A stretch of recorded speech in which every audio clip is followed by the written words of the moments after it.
It starts with a drop of rain and a drop of blood. The rain began as I turned the brass key in the front door of the old boarding house, the kind that squats shyly between empty lots and never shows up in tourist brochures. It hit the steps as a delicate tapping, like fingernails on a tabletop. My blood started when the key slipped and shaved a crescent from my finger, bright as a neon sign against the gray of the afternoon. I watched the red bead swell, grow heavy, and fall. One drop. It hit the stone step and spread itself in water, blooming like ink. I wiped my finger on the hem of my jacket and told myself it didn't matter, that you bleed a little when you handle other people's endings. That's what this was. The last night anyone would sleep in St. Anselm House.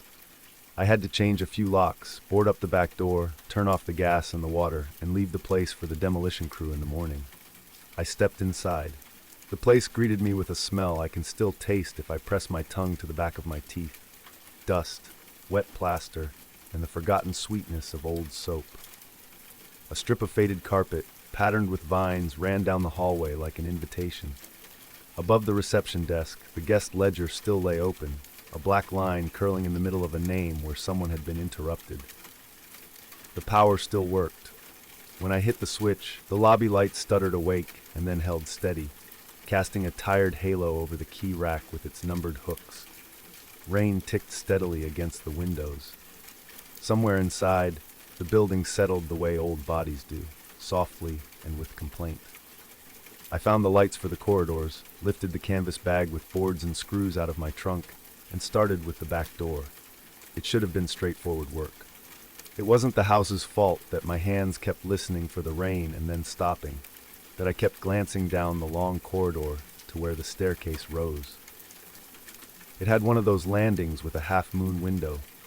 The glass rippled so the streetlights outside bent and trembled like they'd been dropped in a well. When I finished screwing the last board into the back door, my finger throbbed in time with the drill. Rain leaked through the gap under the weathered sill and made a thin silver puddle across the tile. I turned off the drill and heard another drip. Not the puddle, and not the rain. Something inside. Slow, deliberate. One drop, and then another.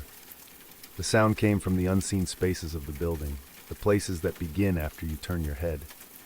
I swallowed the taste of copper that had crept up my throat, and I told myself not to be stupid. I pressed the wound under cold water in the little staff washroom, wrapped it in a Band-Aid from my pocket, and went to shut off the gas. By the time I climbed back up from the boiler room, the rain had filled the world. Water ran down the stairs in a fine skin. The carpet had dampened and its vine pattern darkened like it had taken a deep breath. I shook out my jacket and wiped my boots on the mat. The lobby clock, which had been dead at 3:30 since the 80s, judging by its greenish face, ticked once. Just once. I looked up. The second hand trembled and then stilled. I told myself I'd imagined it. Electrical quirks. A sudden charge finding an old pathway. But my skin had that stretched feeling it gets when you've heard someone say your name in an empty room. Hello? I tried it, low and sheepish, because I had no interest in being answered. The sound reassured me by dying against the wallpaper. I did the upstairs first, deadbolts on rooms that smelled of menopause perfume and faded cigarettes, rooms where the mattresses were still dented with sleep and the bedside Bibles wore a fur of dust. I stopped at room 9 because the door was ajar. If anyone had asked me then why I went in, I would have said I needed to check for squatters. I would not have said that the drip was closer here, near the window, or that I could sense it the way you sense a storm in your molars. The light switch worked. The bedside lamp didn't. The room had the same budget decor as the others. A wobbly chair, a bureau with a wide mirror foxed at the edges, a painting of a sailboat in a storm that must have been selected for irony. On the nightstand sat a tumbler with a lip of dust. In the center of the room, on the stretched coverlet, lay a single black hair coiled in a perfect question mark. The window was cracked open to the rain. I shut it and wiped the sill with my sleeve. When I turned, the mirror caught me and held me too long. Not my face exactly. Me as the room remembered me in pieces. Shoulder, jaw, the crown of my head. I moved closer and noticed that the glass wasn't foxed so much as stained from behind. The silver was bubbling under the surface like something alive. I placed my fingertips on it and felt the faintest shiver. That was when a drop hit my knuckle. I thought of the window, that I hadn't shut it completely, but the glass was latched and the rain now intervened only through sound, steady and patient. Another drop. It slid across my skin and left a dark thread behind. I raised my hand without thinking and tasted it with the tip of my tongue. Metal. Blood. I breathed out so hard the mirror fogged. The drip wasn't coming from the ceiling, or at least not through the ceiling. It was condensing from the mirror. Tiny points formed along the bubbling seam of the silver and swelled, their color a soft ache I recognized in my gums. They bulged and then broke, the drops running down the inside of the glass in worming trails, a reversal of gravity that made my stomach drop. I gripped the frame. "Stop it," I said, because I couldn't think of anything else. The room seemed to listen and obligingly fell quiet, but for the rain and something else, the whisper of plumbing as a toilet tank filled somewhere far away. The drop on my knuckle changed direction and oozed back toward the mirror, like a slug finding its way home. It left a faintly glossier streak. I wiped my hand on my jeans and the streak vanished as if absorbed. That was when I noticed the footprints. Not a lot, just two. Damp, human, not mine, narrower and lighter, and they stood side by side facing the mirror like someone had been called to attention there. Between them, a small oval that might have been a dropped coin or the place where a chair leg had stood recently. When the third drop hit, I backed to the doorway, shut the light off, and pulled the door until the latch caught. The carpet outside drank the leaked light and pressed back with its vines. By the time I reached the stairs, the building had begun to mutter. I don't know another word for it. Sound carries on rainy nights, and wood complains when it swells, yes, but this was closer, localized, solid. The water pipes did not hum, they spoke. A syllable here, a half-word there, like a story you'd almost learned as a child and then forgot. I stood on the landing and listened, my head tilted so the rain and the house became parts of the same sentence. "Get on with it," I told myself, and to prove I meant it, I took out my phone. No service. One text from Carl, the supervisor, from an hour ago. "Remember water main. Leave keys in lockbox." The water main. The little instructions list in my pocket said the valve was downstairs, past the laundry, in a room labeled service. Turn clockwise until stop. Someone had handwritten, underlining, until their pen cut into the paper. The laundry smelled like damp lint and the loneliness of late-night coin operations. The floor was gritty with a season's worth of tracked-in salt. The service door stuck, and when I forced it, the jolt threw a constellation of dust down on my shoulders. My jacket had soaked through, and the chill made my elbows click. The room housed pipes that ran along the ceiling like ribs. A single chain hung from a bulb in the center. I pulled it, and light fell down like an accusation. The valve was a fat wheel, painted a fatal red. It looked like a child's drawing of what a valve should be. The pipes hissed softly with the life they carried. The drip was loud here. It seemed to be coming from within the pipes themselves. Plink, pause, plink, plink. I touched the cold metal and felt a thudding beat under my palm. It might have been my pulse. It might have been something else. When I grasped the wheel, my bandaged finger throbbed in protest. I put my shoulder into it anyway, and the wheel resisted like a jaw. The first turn was grudging. The second made the pipe shiver. On the third, the light flickered. I swore and stepped back, and something scudded across the concrete floor. A little slip of soaked paper lay near the drain. I bent, ignoring the twinge in my knees, and made out a room number in smeared pencil. 9. Below it, a name. Not the one I'd seen in the ledger, but another, and below that, a third. They were written in different hands, as if people had stood here one after another, growing impatient, adding themselves to a queue.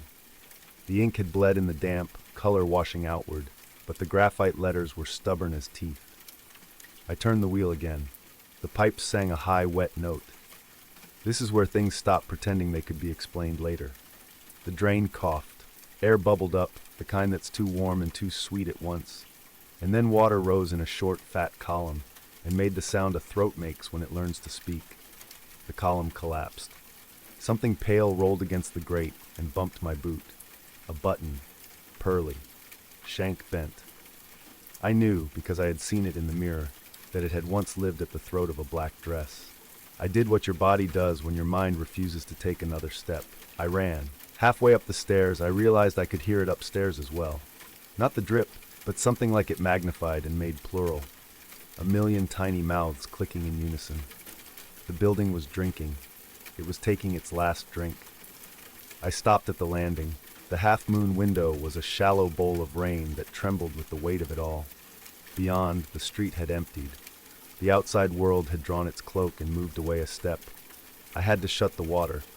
Not just for the job, but because suddenly I understood the shape of the action and how, sometimes, the only way to stop a thing is to make it hungry for you and then starve it. I went back down.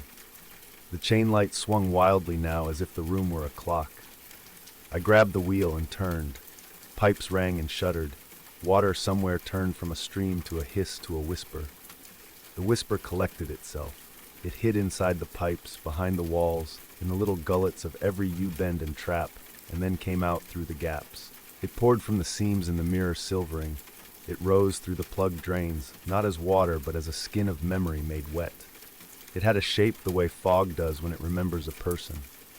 Faces formed and unformed in it, the kind you see under your eyelids when you're half asleep, familiar but wrong.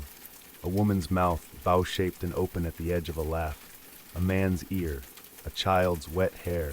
They looked the way the word stay feels. No, I told them, and turned the wheel until it couldn't turn anymore. The valve bit down. The building made a sound like a prayer. The faces slowed as water thinned and left them skinless. For a heartbeat, I thought I had starved it.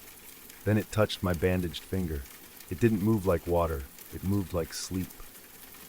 It came up through the fibers of the gauze, reversed what had been done, undid the clean rectangle of fabric, unknotted the knot I had tied, and then it was inside the cut itself, as undeniable as gravity. I could feel it, cold and curious, followed by a heat that was not mine.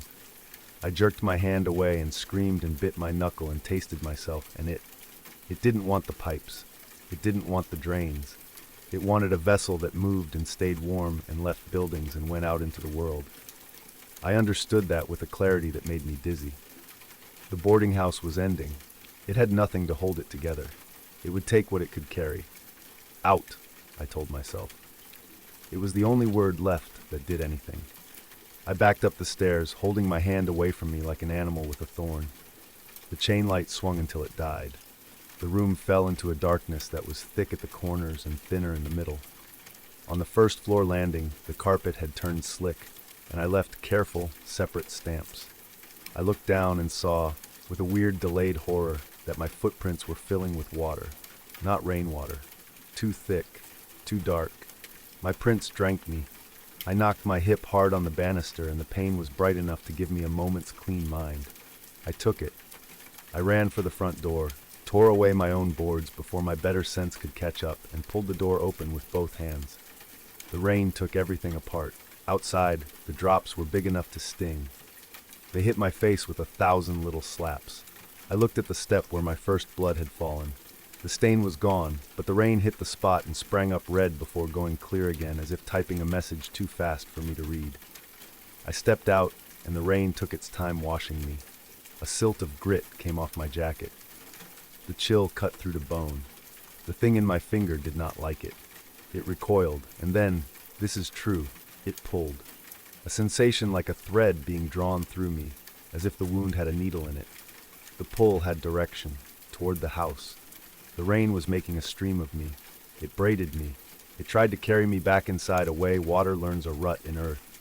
I wrapped my fist in my jacket, held it against my chest to cut off the rain's clever little ropes, and walked backward down the steps. 1, 2. The rain became a wall between me and St. Anselm House. The half-moon window looked like an eye trying to understand me. On the sidewalk, I turned and ran. Not far. Just to my truck, doors left open, tools sprawled where I'd dumped them in my hurry. I climbed in, slammed the door, and shook. I sat with my forehead on the steering wheel while the rain hammered the roof like an angry guest with a bad complaint. Eventually, I turned the key. The engine coughed into obedience. I did the worst kind of brave thing you can do. I looked back. The house wasn't special from the street, ordinary shabby. But in the rain, The texture of its brick softened into something that could breathe. Water sheeted off the eaves and curtains, the downspouts vomited. On the side, a basement window poured a thin, dark thread toward the gutter. The thread joined the larger stream that braided down the hill toward the storm drain. I don't know how long I watched. Long enough to understand that nothing dramatic would happen, that it would keep trying in small ways for as long as there was anything left that could be called itself. A cardboard box in the laundry would dissolve, a sleeve button would float, the mirror silver would peel back like a scab, and maybe long enough for what was in me to decide whether to stay. I drove. The rain followed. The wipers made metronome arcs. At every red light, drops bulged fatly on my windshield and learned the paths gravity teaches. My finger throbbed. When I pressed the pad, it made a soft, disgruntled squelch. At home, my apartment felt too bright. I turned the lights down and sat at the kitchen table because that was the place where people tell truths to one another. I unwrapped the jacket, then the gauze. A clean red oval smiled up at me. I waited for it to bead. It refused. It wasn't done with me, and the way a storm is not done until the last rattle of thunder rolls off the roof, I knew that the boarding house would not be done until it had moved through me and become something else. I ran the tap. Water rattled and came clear and cold. I held my hand under it. The cut stung. The sink made its mouth open and close. In the little stainless basin, a drop of rain met a drop of blood. They blurred into one, then into the greater water, and became invisible. I left my hand there a long time, until the water went painfully hot and then shockingly cold. I thought of the valve's red wheel and the way it bit down, of the list in my pocket with its carved instruction. Turn clockwise until stop. I thought of the faces, the way they had formed out of wet memory, and asked me without sound to stay. I turned off the tap. The pipes in the wall sighed. Somewhere in the building, water ran. Someone put a kettle on. Someone flushed. That's what the city is. Plumbing and skin and names written in pencil on paper that bleeds. I dried my hand. The cut had closed. A faint black line ran across it like a thread under my skin. If I pressed, it made a thin ache that replied from somewhere deeper than my hand. The next morning, Carl called to ask if everything went all right. I told him yes. I told him the gas and water were off, the back door was boarded, the keys in the lockbox. All true, if you were the kind of person who understood truth as the space a word can safely occupy. They're tearing it down today, he said. Shame, good bones. Bones can break, I said, and then, because he would want something normal, the weather was brutal. Yeah, storm of the month. You heading in? In a bit. We hung up. The apartment was quiet in the way a held breath is quiet. I went to the window. Rain had stopped for now, but the world still wore its skin of damp. On the sill, a single drop shook itself free from the pressed wood and fell, slow as thinking, toward the street below. I watched it. I waited for it to hit and vanish, but halfway down, it hesitated in the air, drew itself thin, and then, with a visible effort that had nothing to do with gravity, changed course the smallest degree. It didn't return to the sill. It didn't fall to the street. It slid along the invisible slope of something I carried with me and landed softly on the back of my hand. Metal. Warmth. Memory. It starts with a drop of rain and a drop of blood. And sometimes if you are unlucky or simply in the wrong job at the wrong hour, it doesn't end at all. The best thing about the rain? I used to say it like a joke whenever a storm rolled in, a throwaway line to make myself feel less small under a broken sky. It washes everything clean. I said it again that night, out loud to the empty car, just to fill the space between the thudding wipers and the dull drum of rain on metal. The road into town had narrowed to a ribbon of shine, all the painted lines gone to ghost. The GPS lost its mind 3 turns back, and my phone was down to a sliver of battery, a red wound at the corner of the screen. I was supposed to be 2 counties away by midnight, but the rain turned the map into a smear, and I drifted off the main highway, chasing a promise of coffee and light. I found the light in a strip of dented stores, a sputtering neon sign, open 24 above a plate glass window filmed with condensation. Behind the glass, rows and rows of stainless drums and bright orange plastic chairs. A laundromat. It seemed an odd beacon in that drowned little town. It looked new and old at the same time, like it had been renovated and forgotten in the same year. The sign buzzed with a tired electricity. The rain needled my face as I ran for the door. The bell above it gave a reluctant jingle, the kind that sounds like it would rather be silent. Warmth hit me first, soft and wet, heavy with detergent and steam. The place was empty. Machines slept with their round mouths closed. A television bolted to the corner of the ceiling played a talk show on mute, captions marching past faces that smiled too much. "Hello," I called, out of habit. My voice felt strange in there, too loud and too soft at once. The only answer was the steady call and response of water on the roof and water at the drains. I stood dripping onto the rubber mat, my clothes heavy and cold in a way that starts to rot the edges of your patience. The idea of dry socks and a hot blast from a gas dryer hooked itself into me, and I stopped thinking about the map. I had a duffel in the back seat, spares for the drive. I went to fetch it, head down against the needle rain, repeating the mantra because it made the air feel less empty. It washes everything clean. By the time I returned, the clock above the change machine said 2:47. The second hand liked to move in little jerks, then sprint a few seconds as if catching up to itself. At the far end of the room, a door marked "Attendant" stood shut, painted a frowning apartment complex brown.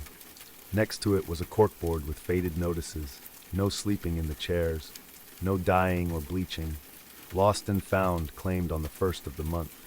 A photo curled at the edges showed a smiling woman in a yellow raincoat, hair plastered to her cheeks, holding a laundry basket like a trophy. Someone had written Mara across it with a black marker. Beneath, another hand had penned, "Rinse cycle is 307 only." It wasn't a joke handwriting, it looked like a rule. I loaded a washer, socks, a shirt, my jacket, the one the rain had gone for with particular cruelty.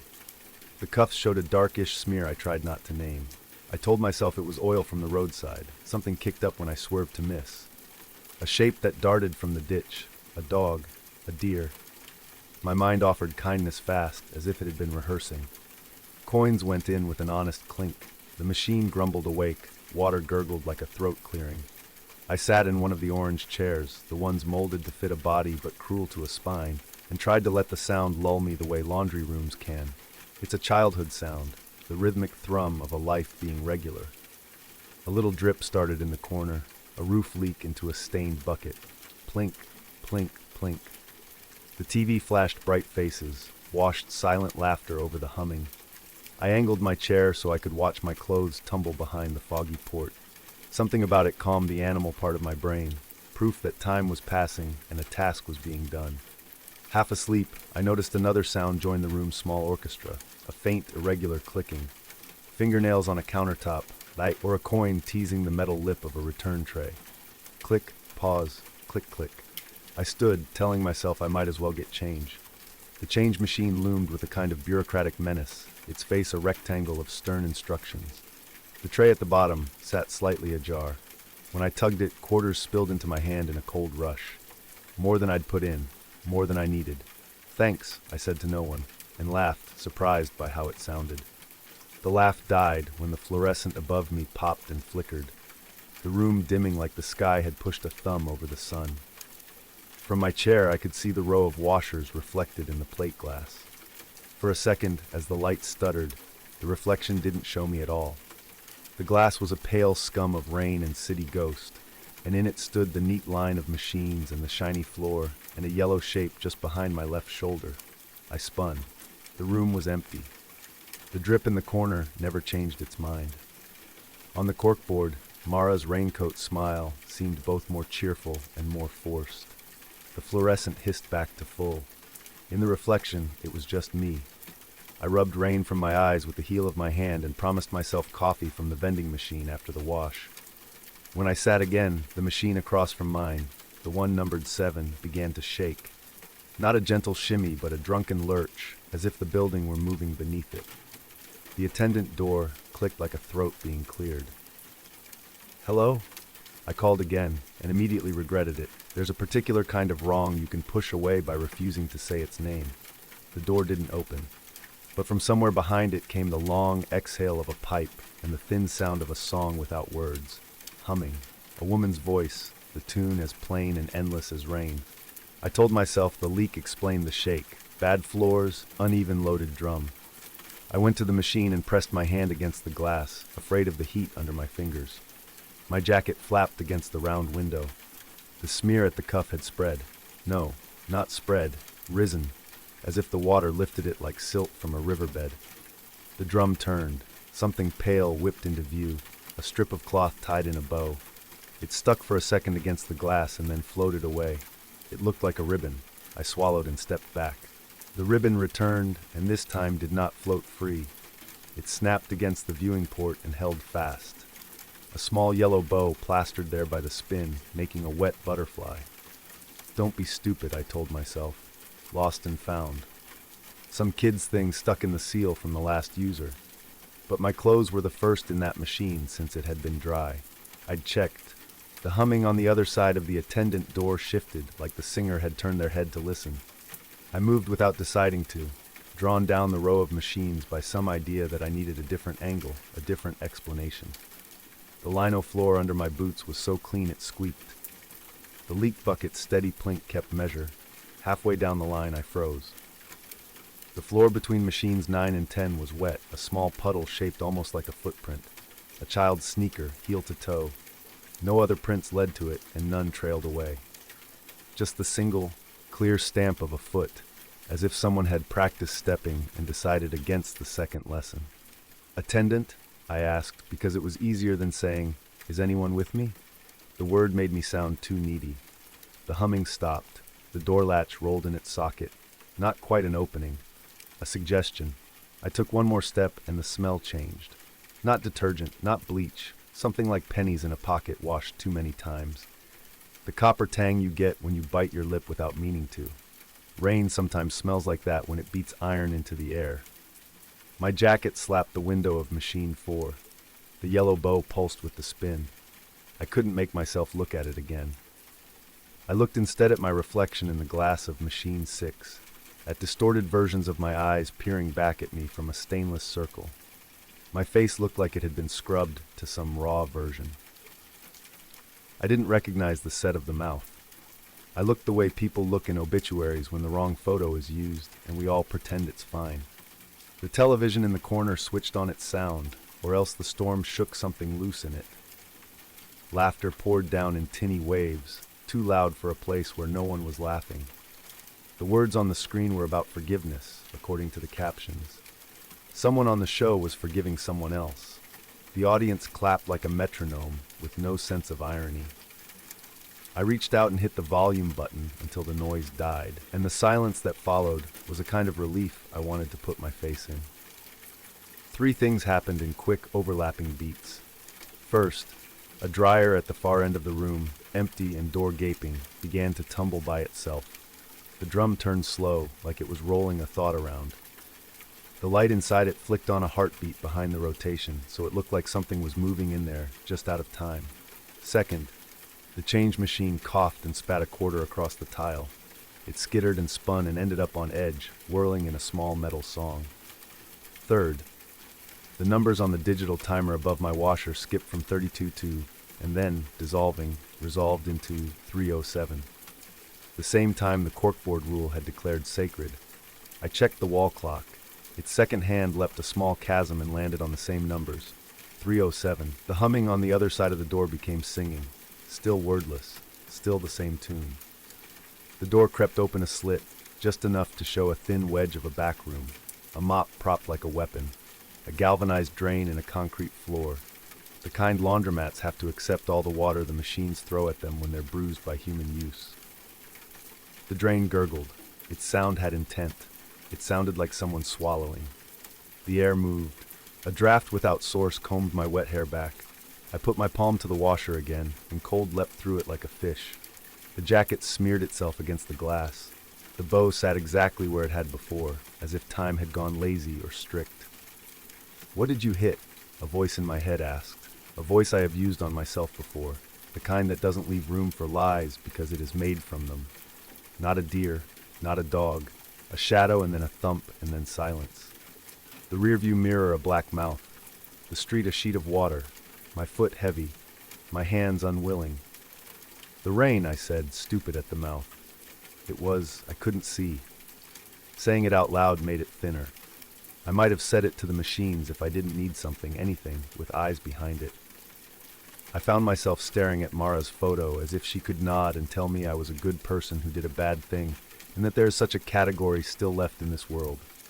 The attendant door opened wider. No one stood there, but the mop tipped and fell and slid a foot over the tile, as if someone had put weight on nothing. The drain bubbled up a pale ribbon. It slicked across the floor like a tiny eel and stuck to tile just at my toes. Not a ribbon. The ribbon, yellow, wet. It made a half bow as if it wanted to be tied again.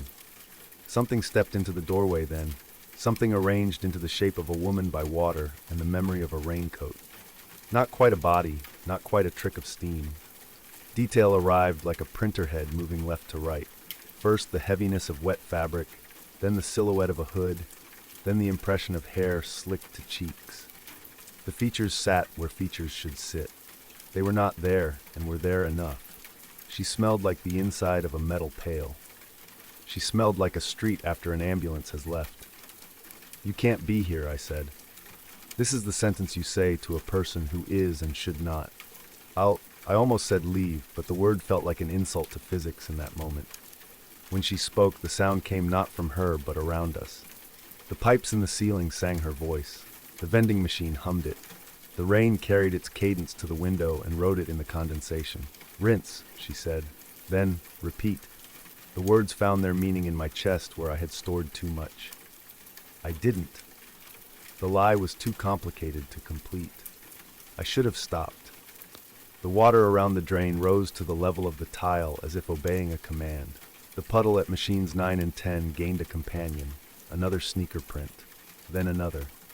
Small feet you would not want to imagine standing still too long.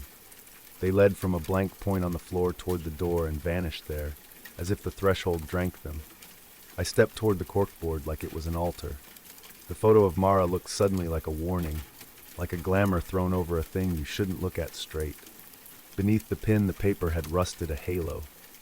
The words "rinse cycle is 307 only" had been underlined 3 times. Beneath them, in a different hand I hadn't seen before, someone had written, "or you don't get clean." My mouth formed the old joke one more time, desperate to make it harmless. Best thing about the rain. I could not finish it without becoming the kind of person I would spit at. The woman of water didn't move. Pipes clanged once, decisively, like a period.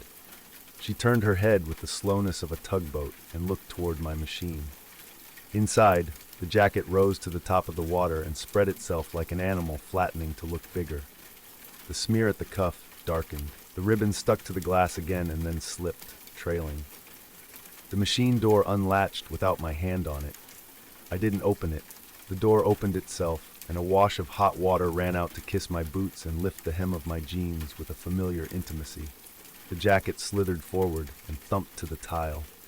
Something small and hard hit the floor with it and skittered under machine 5. Without thinking, I crouched and reached into the shadow, fingertips groping for the object. My skin touched metal cold in a particular way. When I got hold of it and dragged it into light, it showed itself. A key fob with a tiny plastic shoe on it. Bright, bright yellow. I held it like my hand belonged to someone else. Every part of my body felt like it had been scrubbed raw with steel wool. "I didn't see," I said. It was both true and a sin. The woman of water cocked her head. The hood made a sound like wet fabric sighing. The pipe sang 2 notes and a third. "Rinse," she said again, and I knew what she meant. "Wash it out, say it out. Let it be what it is." The other word loomed in the space between us, simple and terrible. "Repeat. Do again what you did. Run. Hide. Tell yourself a phrase that's in your mouth, like a story from a parent who loves you too much to hurt you with hard. Repeat and become that line." I stood up slowly and reached for my phone. It had a sullen little life left in it. I dialed without letting my thumb think and waited with the ring at my ear and the water at my ankles. When the emergency operator answered, I said the words and felt each one take a weight from my ribs and place it somewhere else permanent. I told them what road, what mile marker, what I thought I had hit and what I had not wanted to know. I told them what time and what kind of rain. I told them I should have stopped. I told them where I was now, in a laundromat with a name I only now bothered to read from the window, Clean Sweep, and I listened to the woman on the line tell me to wait. The water around my shoes began to recede. It didn't drain with the greedy noise of a plug pulled. It drew back like a tide that had made its point. The prints on the tile paled, then paled again, then were just the floor. The jacket lay heavy and harmless. The ribbon, flattened against the tile, looked suddenly cheap. The woman of water turned her head back to the door, and the door shut softly, the latch rolling into place with a tired click. I stood there until the police came, listening to the hollow comfort of my wash finishing the cycle, the way a clock comforts by promising you that time moves even when you don't. The officers took me back along the road with their lights off, the rain thinning to a mist that looked like breath. They found what I hadn't wanted to find. Not a child. By some mercy, my mind tried to twist into virtue. A teenager, hood up against the storm, stepping off the curb into a world that didn't see him. He would live, the officer said, and the words untied something in me so fast I had to sit down on the curb to keep from tipping forward. They told me I had done the right thing. They said it didn't matter when, only that I did. I did not argue. The night would argue enough for all of us. They drove me back to my car and asked if there was someone to call. I nodded and lied that there was, because I couldn't bear for the officers to be the only ones in the world who knew my name and that sentence next to it. When I finally stepped back into the laundromat to retrieve my clothes, the room looked like any other place. Its hauntings returned to the hum. The TV was off. The change machine slept. The corkboard still held its notices, though the rule about 307 had been pinned over by a flyer for a church bake sale that hadn't existed an hour ago. Mara's photo was gone. In its place, a polite printed sign that read, "Attendant on break." My jacket was dry and warm. I shrugged into it and found it fit differently, like a coat you borrow from someone you owe too much. The yellow bow lay on the counter, limp and ordinary.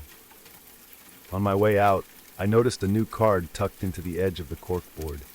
The kind of card businesses print when they want to pretend they're small and kind. It said, "We clean everything. Stains, odors, guilt." Someone had drawn a smiley face beside the last word in a hand I recognized from no one I knew. The bell above the door gave that reluctant jingle when I pushed into the thinning rain. On the sidewalk, I tilted my face to the sky. The storm had gone soft. Water tapped my skin like a patient knuckle. In the glow of the laundromat window, the world looked like a thing you could contain if you had enough buckets. I don't say that line much anymore. When it tries to rise, a floating phrase like a ribbon loosened from its knot, I tie it to something truer and let the knot bite. The best thing about the rain isn't that it washes everything clean. It's that it shows you what won't come off. And if you're lucky, on a night when time goes strange and someone hums at your back, it gives you the nerve to scrub. There is something so beautiful, magical, and terrifying about the ocean. You just never know what is swimming beneath you. I repeated that to myself as the skiff nosed through the fog toward the listening station. The man at the tiller, Thijs, the harbor guy, looked like he'd grown straight out of the sea. Wind-reddened cheeks, a sweater that smelled like old rope, a cigarette that somehow stayed lit in the spray. He'd picked me up before dawn, when the water was pewter and the gulls were only shapes. "Gull Hook Station," he said, pointing with his chin. The fog thinned as if answering him. A steel lattice and corrugated sheds leapt out of the gray like a ship run aground. The station sat on 4 pylons sunk into the bedrock just offshore. A gangway stitched it to a low islet, slick as a seal. "You sure you want to do 2 weeks alone in that?" he asked. He said alone like he was testing my teeth. "It's a decommission." I said, "Just babysitting the hydrophones until they pull them. Easy pay." His mouth tugged into a smile that had no humor in it. "The pay's easy when the water's warm," he said. "But she's not warm, and she remembers things." When we bumped against the welded ladder, he cut the motor and tossed the bowline. I clambered up with my duffel and pelican case, legs burning, the rungs salted with rime. He didn't stop me when I offered to shake his hand. He just closed his fingers around my palm and looked at me like he was thinking of a dog that had to be left on the highway. "If the radio goes," he said, Signal with the foghorn. I'll keep an ear tuned. Not that you'll need it. I wanted to ask what he meant by not that you'll need it, but his cigarette had gone out at last, and he was already turning the skiff, pushing into the fog that rose like breath from a sleeping animal. I watched the wake flatten behind him. Then I turned and crossed the gangway, duffel over my shoulder, boots thudding on grating. Inside, the station was warmer than I expected. The diesel generator running under the floor gave a steady animal hum that I felt in my ribs. A chart room with a porthole framed the world in blind milk. Someone had swept recently. The only dust was salt, the fine white kind that blooms on steel and glass and skin.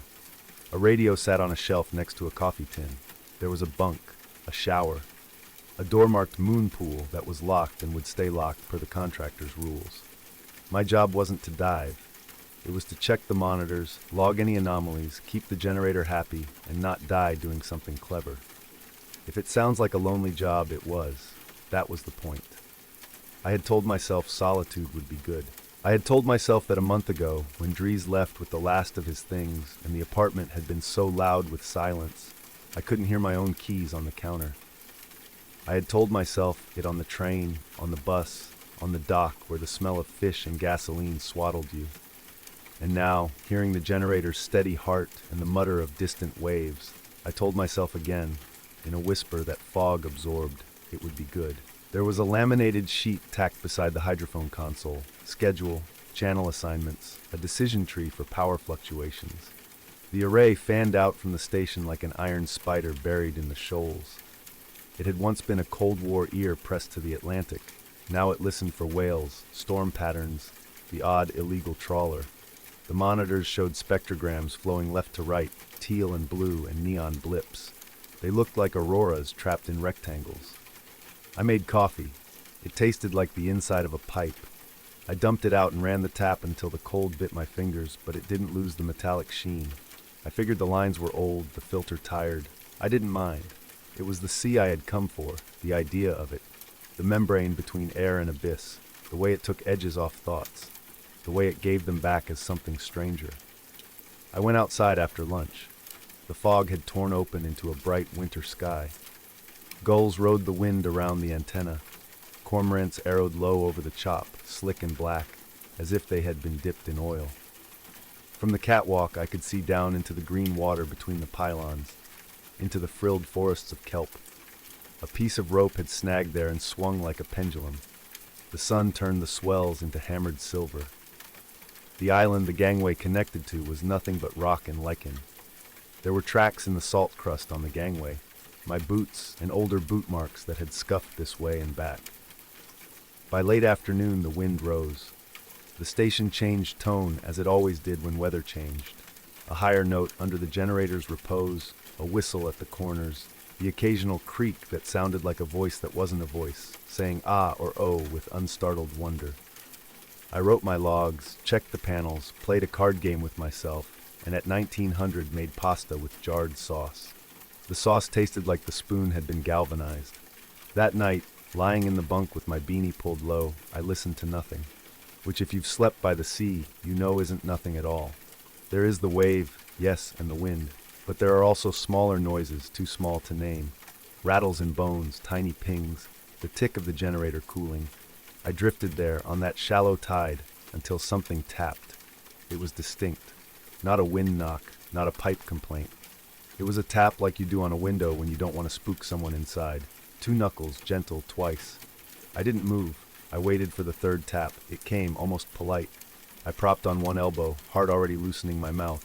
Hello, I said. It embarrassed me, even as I said it. Hello to a thing that had knocked from the dark. The tap came again. 3 taps, a pause, 2. I counted without meaning to. The pause was exactly 4 breaths. Then 3 taps again.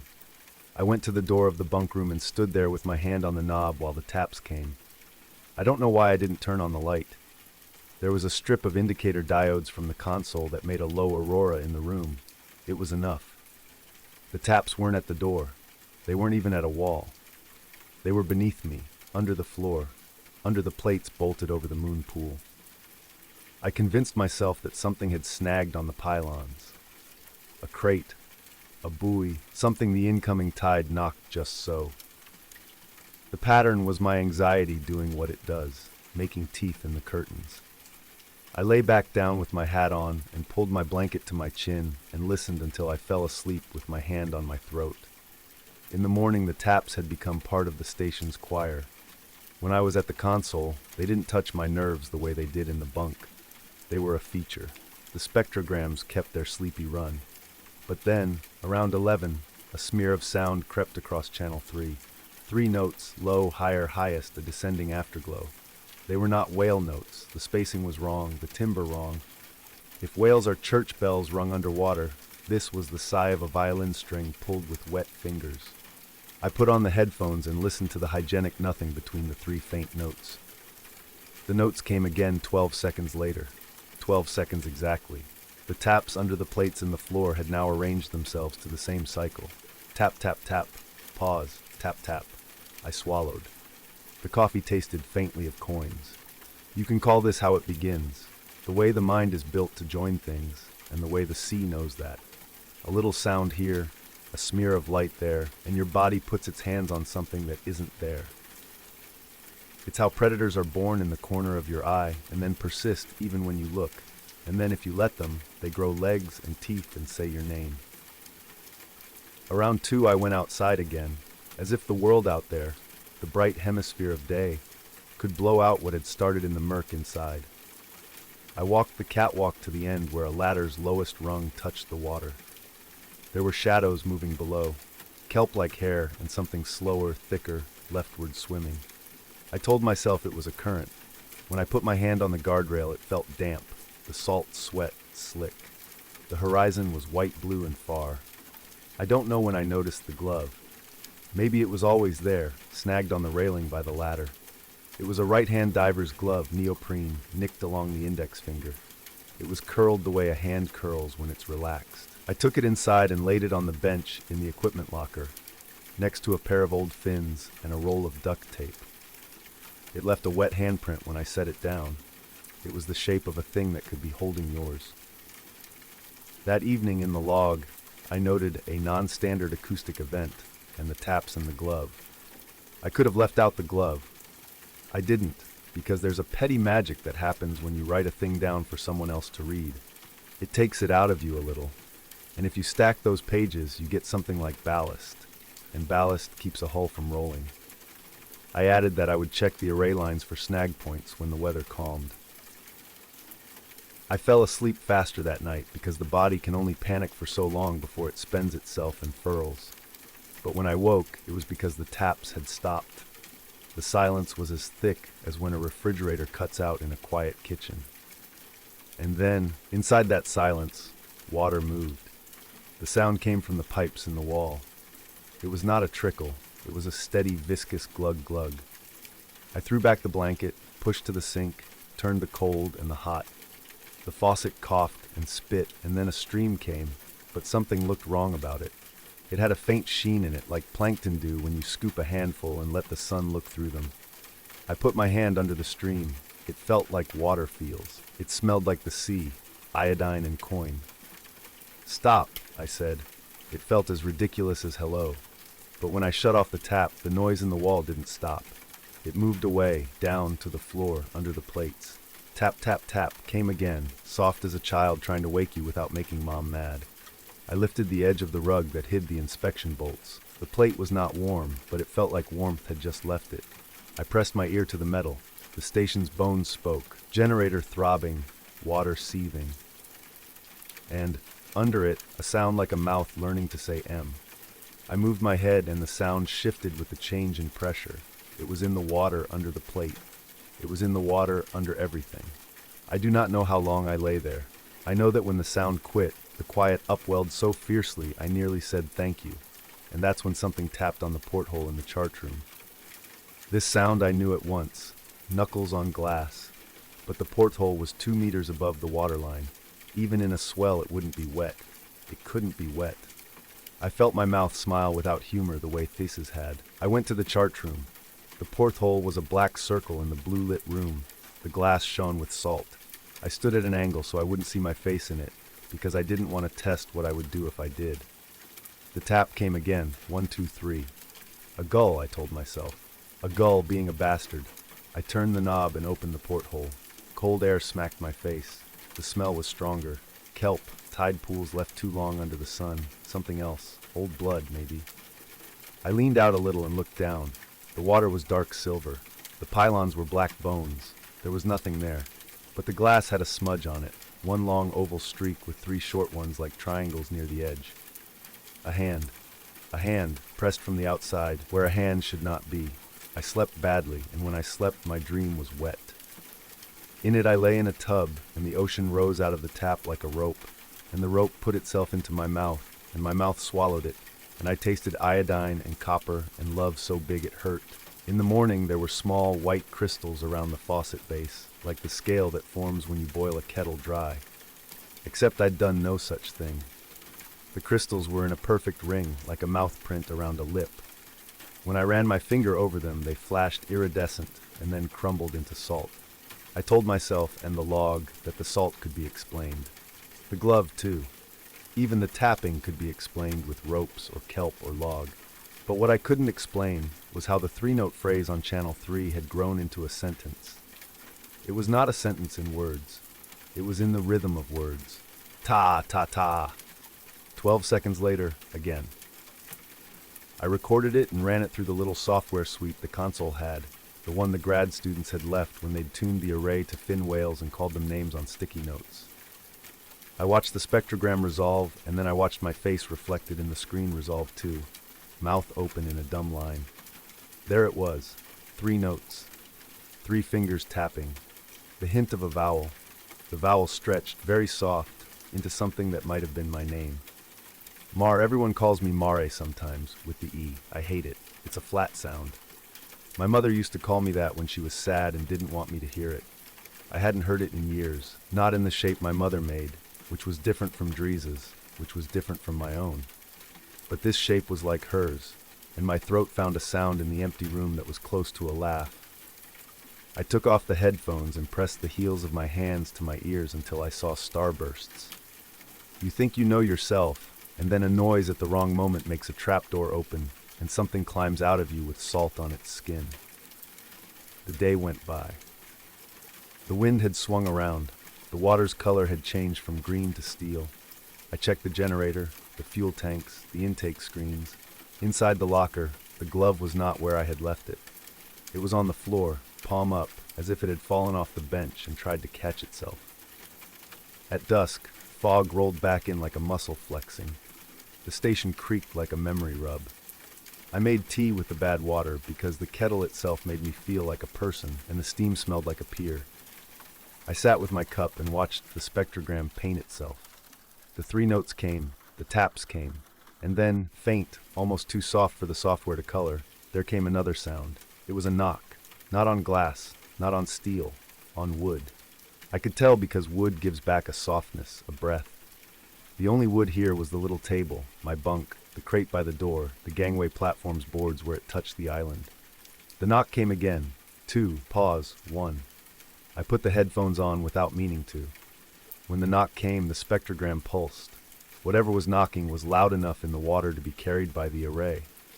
How? The word pinned itself to my tongue the way words do when you want faith to be something you can hold.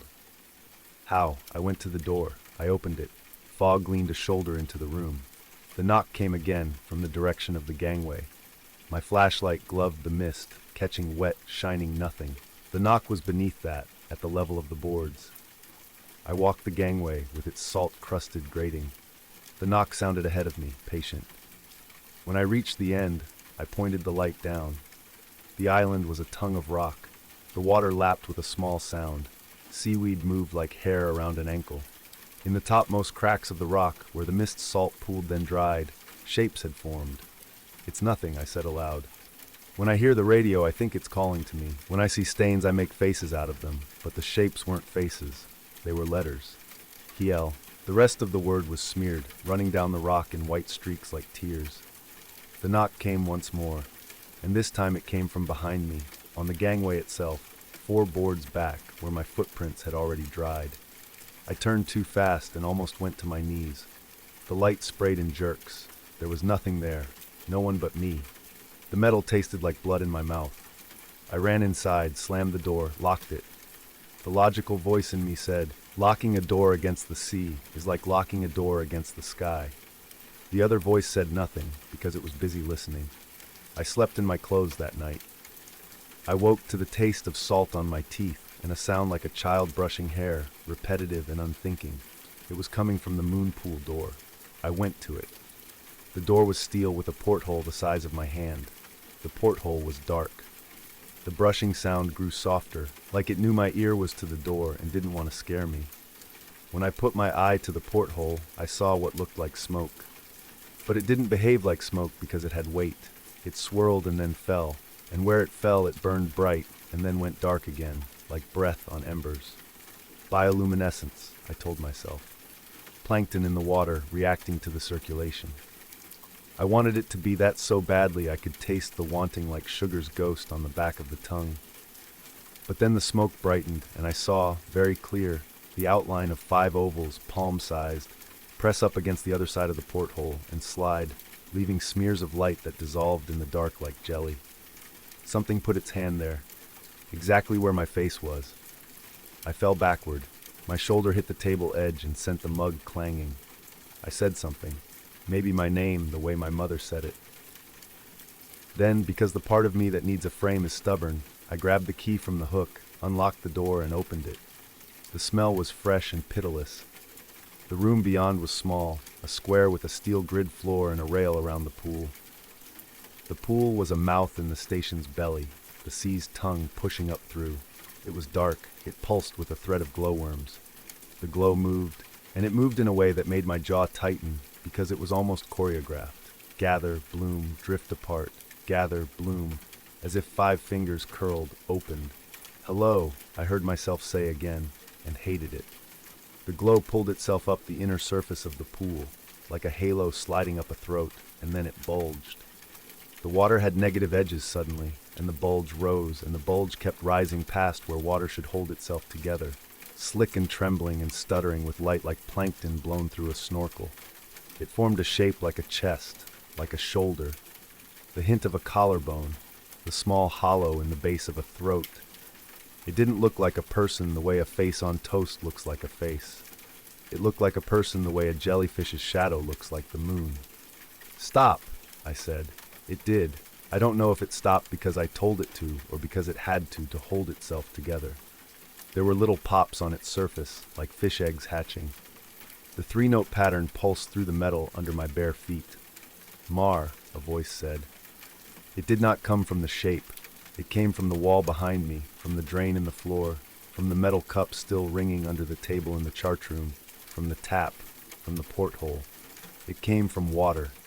It said my name like my mother had when she was tired, when she wanted me to come here, come close, come home. I shut the door.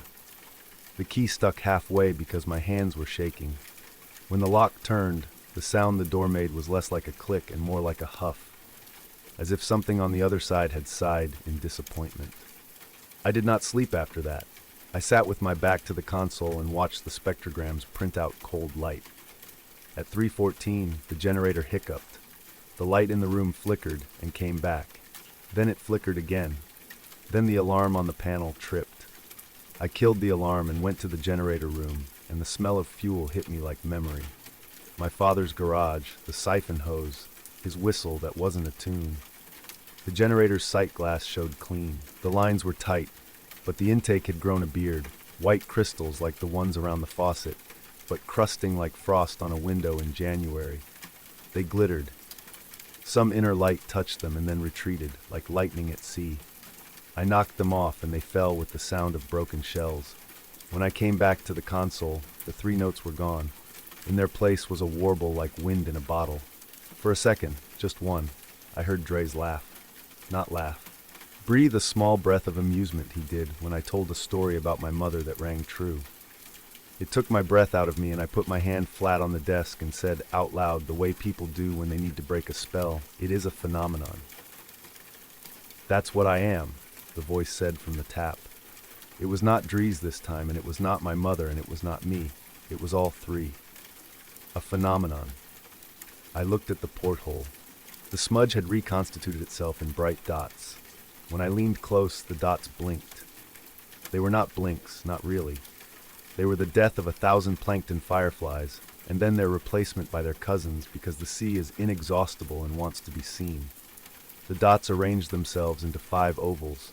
The ovals pressed and the glass creaked. "What do you want?" I asked and regretted it. "To be you," the water said, but not like a confession, like a fact. It pressed again. The porthole whined. I took a step back.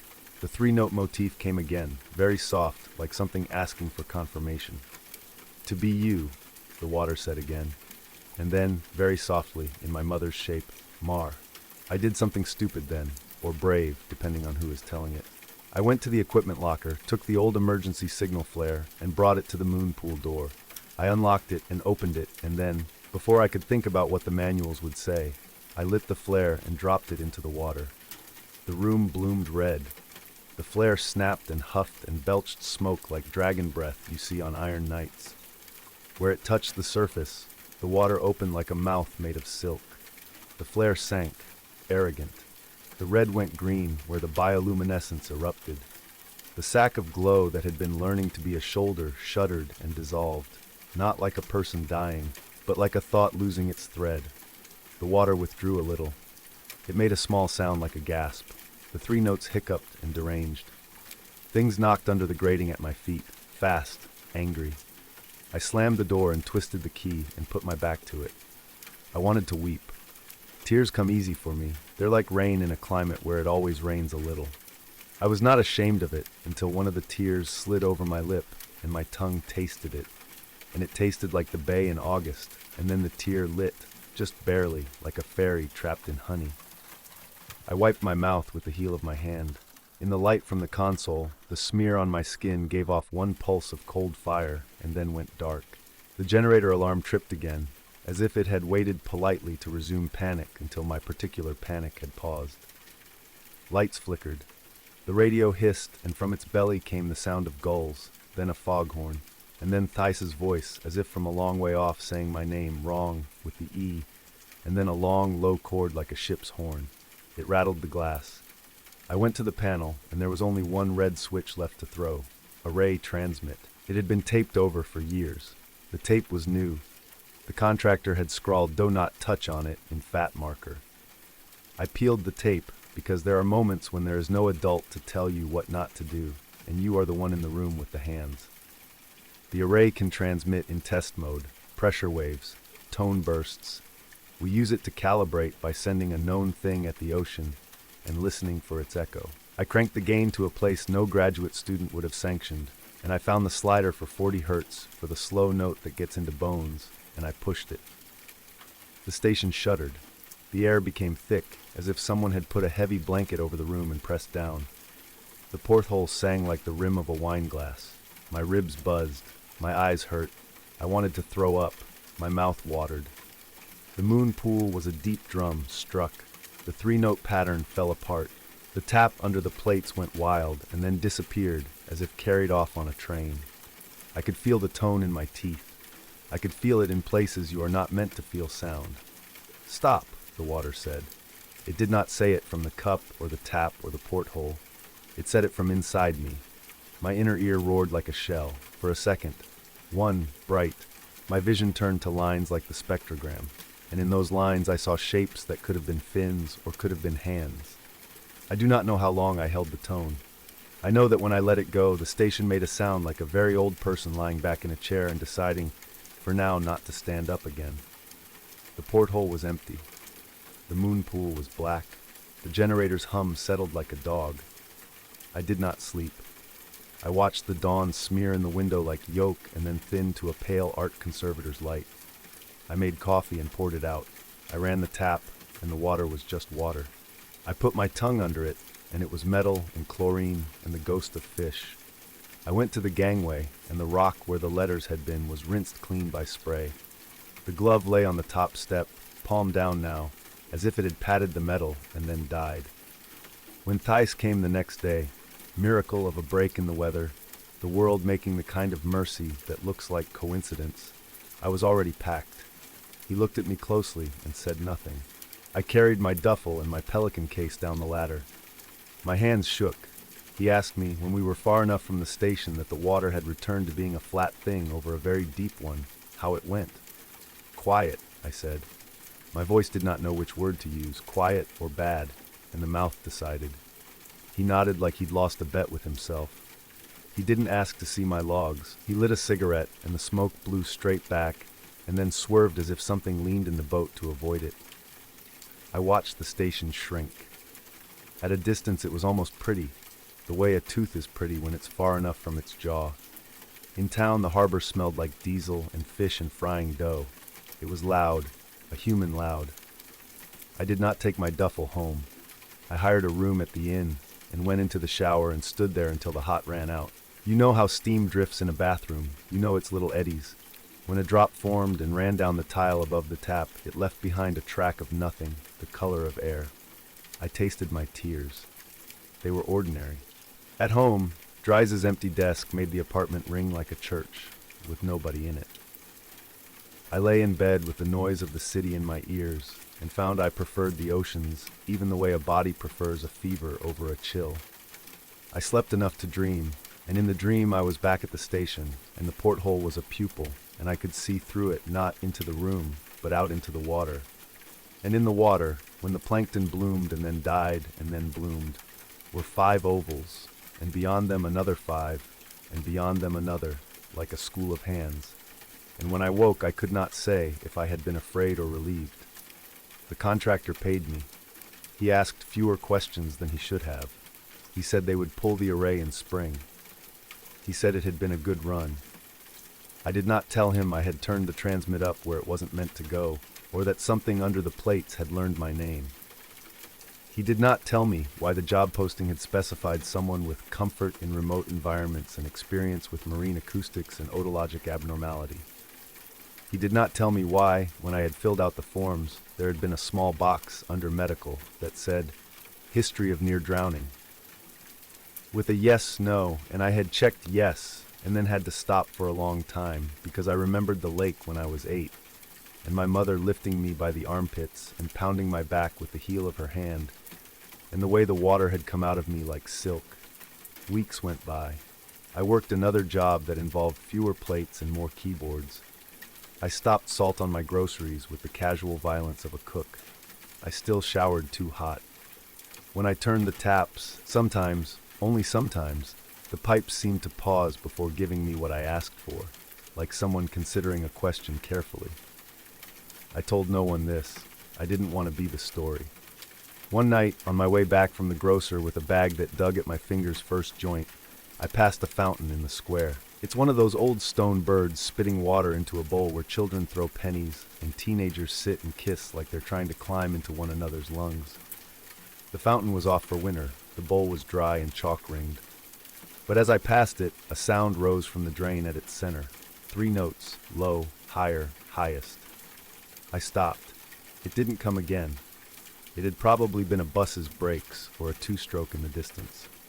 I went home and poured a glass from the tap and drank it without smelling it first, and it tasted like water, and the light caught it, just for a second, like stars shaken out of a sleeve, and then it didn't, and I let the glass be a glass. Sometimes I wake from a dream and my ear feels full, like when you dive and don't equalize. I yawn and swallow, and the feeling goes. Sometimes I hear a knock at my door, and it's only the neighbor dropping keys. Sometimes I hear my name in my mother's shape, and it is only the wind sneaking down the hall, which happens in this building because of how the doors take and give, and because every building is a throat if you live in it long enough. They say the station will come down in spring. Maybe the array will be hauled up, and the cables will sigh, and the soaking old pylons will be cut, and the water will close its lip and forget it. Maybe the water will never forget anything. Only pretend to, because remembering is our word for what it has always done. There is something so beautiful, magical, and terrifying about the ocean. You just never know what is swimming beneath you. I thought I understood the beneath. I had mapped it with instruments, given it colors. Now I know the beneath is not just depth. It is also nearness. It is also inside. I keep a cup by my sink now that I never drink from. Sometimes at night, when the city's louds fall away into their small sleeping moans, I fill the cup with cold water and set it on the counter and turn off the light. I stand there in that dark and listen for the word the ocean uses when it wants to be let in. Most nights there is nothing. On the nights when there is something, it is soft, as if it is taking care not to spook me. 3 notes.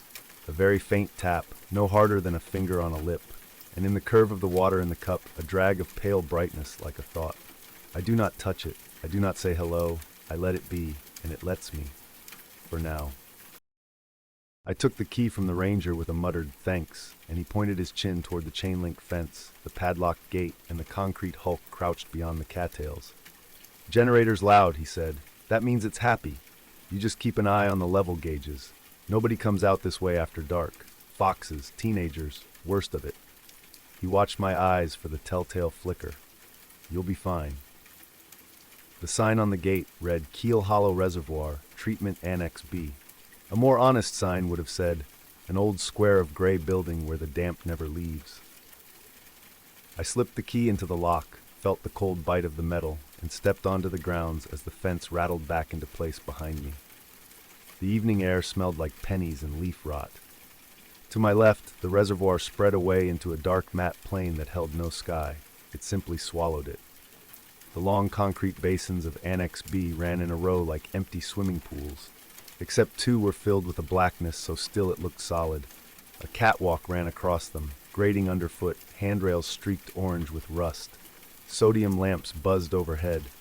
Something in that buzz prickled at the roots of my teeth. Easy night, I told myself. Check the panels, stay warm, read a little, and leave before dawn. I'd taken the weekend shift for the cash. Caretaking, the ad had said. Make sure nothing floods, burns, or runs itself to death. Call if there's trouble. I'd laughed when I took the number. Inside the control room, the walls were a mosaic of gauges, dial faces with long eyelashes of dust. A manual logbook sat open on a desk, a column of names, times, and tiny notes in cramped handwriting. I made my own neat line. 6:42 p.m. on site. Annex secure. Generator normal. The generator purred on the far side of the wall with a contented cat-like rumble. The fluorescent lights hummed. The vending machine in the corner growled occasionally to remind me it existed. Everything was too loud and too quiet in the same breath. I put my backpack on the desk and stood with my hands out toward nothing, waiting for my nerves to settle. They almost did. Then I heard it. Plink. It was a single perfect drip into a full sink. My shoulders rose. I told myself it was the roof giving up the last of the afternoon rain, shedding a runnel into a downspout. I breathed. Everything in here had a reasonable explanation. Plink, plink. I walked the catwalk for the first rounds. My boots dinged against the grating. Every step sounded like I was inside a bell. On either side, the basins were lightless, surface black without reflection, as if they'd been skinned with oil. Across the far end, the flocculator, a rusted wheel of paddles that stirred coagulated particles in the old days, sat motionless. A moth pinged off the light fixture and dropped at my feet, wings beating on the grate like a nervous heart. When I reached the second basin, the plinking stopped. My ears felt suddenly empty, and it made the hairs lift along my arms. I leaned over the rail and stared down into the water. I couldn't see myself in it. The sky was the same dark gray as the water, and there was no line between the two, only a depthless nothing. The sensation of height vanished. For an instant I felt like I was falling up, like the basin had become a window in the floor of the world, and there was no bottom to anything. I stepped back fast, a ridiculous sound escaping my throat. Something brushed my ankle, wet and cold. I kicked on instinct, and a slick of dead leaves slid under my boot and scudded away. I laughed, the ragged, breathy kind of laugh you do when you start to feel like an idiot. "Leaves," I said. "Calm down." I finished the round. Everything was fine. The gauges read within range. The generator's thrumming beat radiated through my palms when I touched the cinder block. I made coffee so bitter it tasted medicinal, and sat in the swivel chair, the logbook open, a paperback face down. The plinking did not return. With the lamps overhead, the annex felt almost cozy, like an engine room out of the rain. I chewed a stale cookie and stared out the window at the reservoir. There was no moon yet, only the faint smear of town lights miles away. My reflection looked tired and slightly green, stretched by the glass. At 8:11, a pipeline somewhere coughed. The noise was a wet gluck that came from the floor and made the coffee ripple in my cup. I put the cup down and held my breath, listening. Silence pressed back. I heard, or thought I heard, one more tiny gluck, a bubble bursting where there was no boil. I pulled the laminated site map from the wall and traced the lines. Raw water intake came from the reservoir, through the intake house on the shore, from there to the basins, then to clarifiers that no longer ran, then to the backwash pit, and so on. The legend had a cheerful blue symbol for the softener brine tank, Winter Road Salt Storage. Good to know, I thought, for no particular reason. On the corkboard, someone had pinned a newspaper clipping.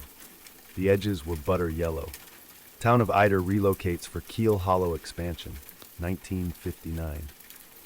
Black and white photograph, men in hats, a church steeple beyond them, a crowd gathered like a flock of dots. I didn't read the article. Something about the people's faces, blurred by the cheap print, made me feel like they were all looking at me through a dirty window. The second round I took slower. I told myself I was being thorough, but in truth, I just didn't want to return to the quiet too quickly. The plinking started again as I stepped out, plink, plink, patient as a metronome. I followed the sound along the catwalk, peering over the railings. In the first basin, a bubble swelled and silvery skinned itself at the surface, then popped with a soft kiss. Another rose, not where the first had been, but a few feet away, and then one nearer the wall. If I squinted, I could almost pretend they made a pattern, like someone tapping out a message. "Stop it," I said to my brain. The word hung in the air, swallowed by the generator. I walked the perimeter, took a detour to the intake house out of sheer superstition. The little building stood at the water's edge, a square box of concrete with a heavy steel door. The lock was old and cranky, but the ranger's keys obliged with a groan. Inside, the air was colder. A steel grate floor looked down into a shaft where the intake screens crouched, letting lake water slip into the plant's throat. A ladder vanished into the gloom. The surface far below was a circle of black, slightly fidgeting, as if breathing. I stood on the grate and listened. It sounded like distant traffic, like wind in winter branches. The hairline crack of a spiderweb went from the ceiling to my sleeve. I brushed it away and my skin crawled with phantoms of webs that weren't there. A drip fell, plink, and sent little ripples across the dark circle. My head swam. For a moment, I had the horrible sensation of something down in the shaft, turning its face up toward me. The light flickered. Just once, a sleepy blink. But the darkness that stepped into the room in that instant was so complete I felt it press, heavy and damp against my eyes. I made a sound, small animal, and backed out, closing the door, hating that I had to turn away from that opening before it latched. The second I stepped onto the catwalk again, I knew something had changed. The air felt wetter. The lamps hummed a little lower, as if the voltage had slipped. My boot soles shushed on the grating. Above the first basin, a mist had gathered, thin as breath on a cold day. I watched it pour itself over the rail as if it had weight. There were footprints on the grating, bare, smaller than mine, darker than the metal like fresh sweat. They went from the direction of the intake house to the basin, and from the basin to the control room door. I stared and told myself I was wrong, that what I was seeing were smudges I'd never noticed. Then I held my hand over one, felt the chill rising from it, and watched a bead of water swell and fall with the tiniest sound. I did not follow the footprints right away. I went to the far end of the catwalk and back like a man checking every lock 3 times before bed. The generator chugged on. The reservoir lay with its breath held. When I finally opened the control room door, the smell met me first. Wet concrete, mildew, a faint sweetness like lilies forgotten in a vase for too long. My coffee cup was full, though I hadn't refilled it. The logbook sat open to the same page, but the neat line I'd made earlier had smudged, ink blurred, the letters feathered as if soaked from beneath. Where I'd written the time, a wet finger had dragged through the numbers and made them into something like a lie. I put my hand to the desk and my palm came up wet. A ring of water surrounded the base of the lamp. The windows were fogged from the inside. Something had traced 3 letters in the fog. OPE. The 4th line waited, a white space like a held breath. Enough, I said, because that's what you say when you want the world to listen. Enough. The temperature dipped as if a door had been opened to a freezer. All at once, every sound in the building stopped. The generator, the lights, the vending machine's periodic growl. Silence fell with a weight. The OPE on the window fattened as condensation continued to gather. The E blurred at the edges like a drowning face. I turned the key on the generator panel. The switch fought me with a sticky click. Nothing. The emergency lights should have kicked in. They didn't. The darkness felt different here than outdoors. It had texture, a velvety closeness with something slick under it. I lifted the flashlight from my bag. The beam jumped and wavered in my shaking hand, cut straight to the door. On the flashlight's aluminum barrel, my palm left a print that shone, too wet to be sweat. It smelled faintly of iron and something like old tea. The hall outside was a mouth, and the catwalk beyond that a tongue stretching into a throat. I don't know why I stepped out. Maybe because I could hear another footstep behind mine, impossibly soft and wet and perfectly in time, and the thought of it being in the same room with me was worse than the open air. The beam slid across the basin below and caught the surface. I saw my reflection, warped by the angle. It blinked. Not with me, just after. A fraction too slow. It blinked and then smiled, small and sympathetic, the way you do toward a stranger who's about to ask for something. The muscles around my own eyes did not move. My cheeks felt numb. "Who's there?" I said. Sound bounced off concrete and came back thin. The surface dimpled, and the dimple elongated and rose toward me. Not a hand, nothing so generous, but a spine of water offered in the shape of one. Threads of black fullness ran through it like veins. Faces surfaced along the curve of it, each one murky and underformed, as if asking through a thick pain. I stumbled back. The spine collapsed without sound. Words crawled across the inside of my skull like the feeling of ants you can't brush off. Open. The boards. Let us through. It wasn't a voice I knew, but it kept trying shapes I might accept. My mother's laugh, a teacher's hush, the ranger's drawl, my own voice echoing small and gray. Those faces in the water, one had a widow's peak like my grandmother's picture. One had a gap between the front teeth like mine before braces. The reservoir held a town under it, I remembered then. Eider. Streets, foundations, orchard rows. People who had lived and left, and some who had not. The article